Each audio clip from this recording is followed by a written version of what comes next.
If you traveled down and up the motorway, it will be difficult to miss the number of abandoned vehicles dotted along the highway.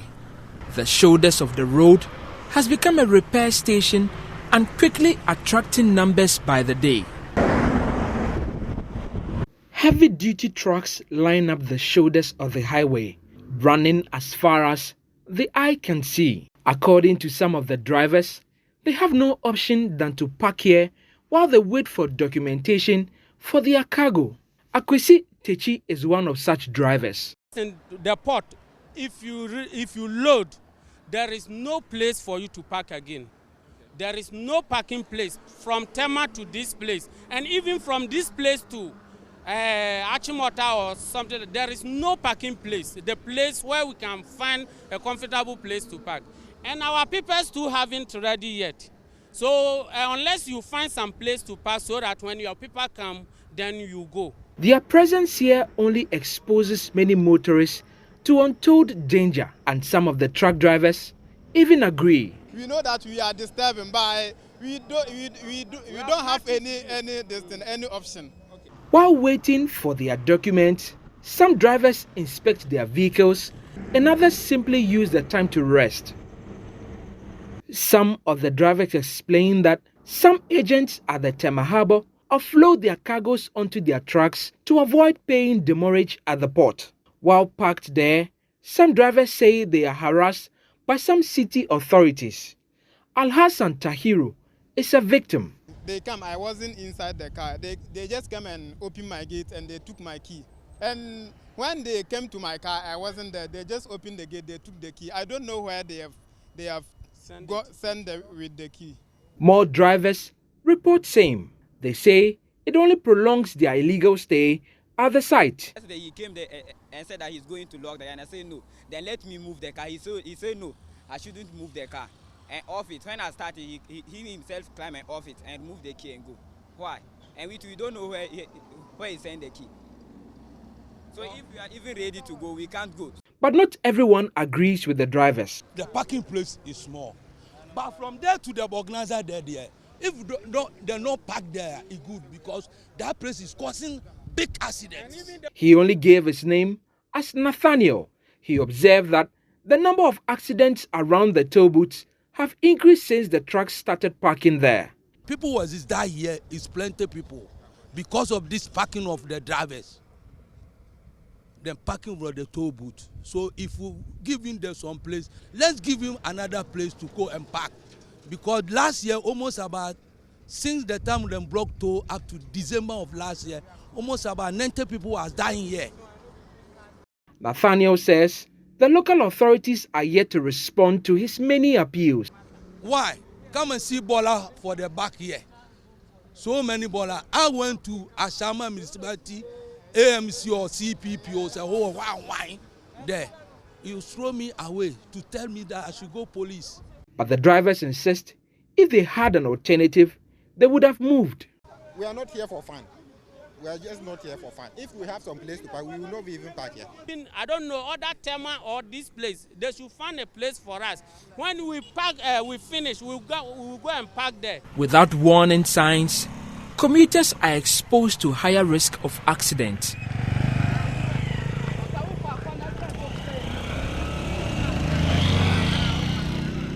Seidu is a registered driver with the Ashaman bus terminal.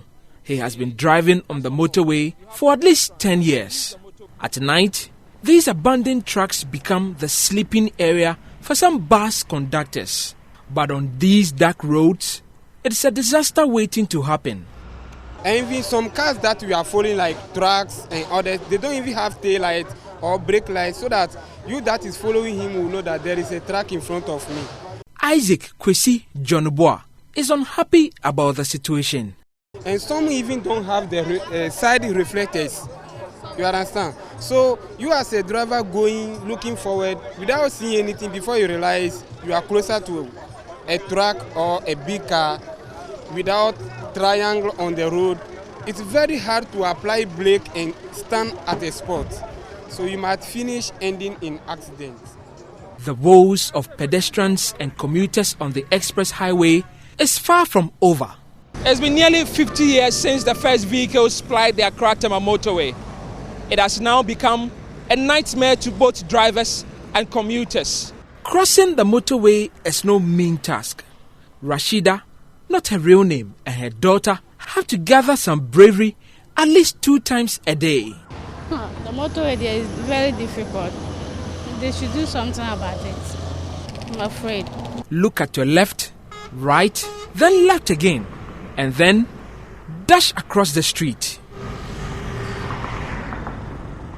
Many are gripped with fear. Rashida's daughter is no exception. Instead of crossing the way, I found the motorway. Now the car will hit out. I need help. In 2022 alone, more than 30,000 people were killed whilst crossing or whilst using most of the streets in Ghana.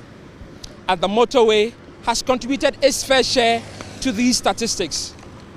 We are told that this is one of the hotspots that have seen many accidents, mainly involving pedestrians and vehicles that are running at top speed. For many, they have escaped death, but many others didn't live to tell their story.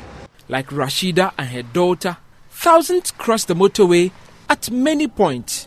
A majority of them come from new settlements that have sprung up along the motorway. This has increased the number of pedestrian crossings. Shiashi is one of such areas.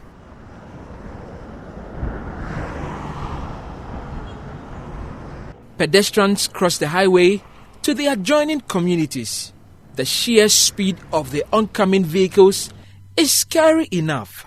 Moses Amuzu says it takes experience and prayer. If I can cross the road before the car reach my end or get closer to me, this is how I watch. But maybe somebody may never be like, may never have my whole experience. You can feel, for the person's mind, it's like, no, I can be faster than the car, but the car is an engine, faster than you. Can you knock you down, then that is all. That is the end of your life. Some of the pedestrians wait by the roadside to catch their next bus to their final destination. And some drivers, against traffic regulations, stop for passengers to alight and board new ones. And the city response team has a tough job to stop that. We are trying to protect the humans because this is a highway. Most of the cars' brakes are not good. And you will see the cars parking by, before you say quickly, the driver will just rush and move in. Sometimes it happens to be accidents and all that, and we are trying to avoid all those things. Richard Kwesi Boni is stationed at the Shashi area. Oh, it's a strong battle we are facing here, though. The challenge is very tough, but we are still trying our best. Sometimes we use the force on them to defend ourselves, for them to move. So now we have the cramps. When you don't go, we'll cramp your car. Sometimes we direct the passengers to the station. Always we have insults from them, but they don't know we are protecting them. Some motorists make driving more risky, often driving across the highway without warning. Frederick Che Amankwa owns a motorcycle. For him, crossing the motorway is a task that requires patience. As you can see, I have to wait till everything is gone because I can't risk my life. I have children in the house, and when I reach here, I remember them. Any mistake I do can take me off. Drivers are concerned as well. Though it is a highway, but we beg the government to give a zebra crossing at some various places on the motorway. Places like Underbridge, 18 Junction, Coca-Cola, and Manette. Those are the serious places that cars is killing people. Between drivers and pedestrians, the motorway has outlived its usefulness. Probably they should have changed this part, especially looking at the surroundings here. Now buildings are scattered around the motorway and it is not helping. I think that it has outlived its use. Senior Manager of Planning and Program Directorate at the National Road Safety Authority, Henry Asmeni, agrees with them. Yes, we all know the state of the Tema Accra motorway, if we can still call it a motorway, because we all know when it comes to road classifications, we know what a motorway is. And the road in the state in which it is not safe. That one has been attested and agreed by everybody. If you look at the state in which the road is now, it's not something that by definition it should be called a motorway. Both pedestrians and commuters agree that maybe it is time to put zebra crossings and traffic lights on the express highway. We must have a zebra crossing or footbridge or overcrossing here. Car can fit knock anytime if you don't pay attention. There must be a traffic light and a zebra crossing as well. Maybe they can deploy some MDTD officers here to intermittently take care of this. Otherwise, we will be doing what we have been doing. I think if somebody like this come here, maybe they keep changing them, because somebody died here a year ago. Yes, he was crossing with a motor and the car knocked him. So since then, whenever I reach here, I remember him. He was lying here and I have to take my time. They find some policeman here. I think maybe better. I think they can stop the cars for us to cross. Though it is a highway, but we beg the government to give a zebra crossing at some various places on the motorway.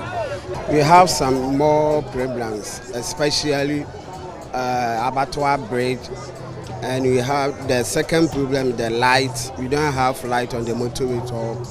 From 18 junction to 50 Sandboard, that place is very dangerous, and some cars cross the motorway. It's very dangerous for us. The deteriorating motorway has claimed many lives in the past, but it may claim some more if all these challenges are not quickly resolved. For Joy News, Michael Ashali.